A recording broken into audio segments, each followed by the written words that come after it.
அதே போல் ஒரு விஷயம் முடிக்கும்போது சொன்னார்,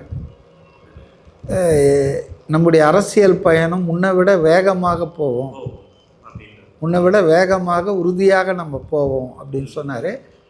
இது வந்து ரொம்ப சின்ன ஸ்பீச்சாக இருந்தாலும் இட் ஸ்பீக்ஸ் வால்யூம்ஸ். எல்லா கேள்விக்குமே ஒரு பதில் சொல்லுது. அவர் ஏன் வந்து கரூர்லேயே இருந்து தங்கி மக்களெல்லாம் பார்க்காம போனார்ன்றதுக்கும் ஒரு தன்னிலை விளக்கம் கொடுத்துருக்காரு.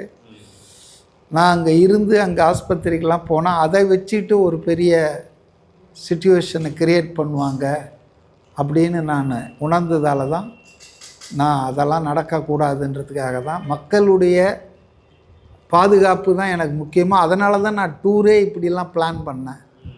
எனக்கு அரசியல் இல்லாமல் மக்கள் பாதுகாப்புக்கு தான் நான் டாப் ப்ரியாரிட்டி கொடுத்தேன். அதனால தான் நான் இந்த வாரத்தில் ஒரு நாள் விடுமுறை நாட்களில் இதெல்லாம் நான் பிளான் பண்ணேன். ஸோ மக்களுடைய பாதுகாப்பு தான் எனக்கு முக்கியம் எப்போவுமே விட்டு. ரொம்ப வாழ்க்கையில் நான் இது மாதிரி இப்படி ஒரு சோகத்தை அனுபவிச்சதில்லை.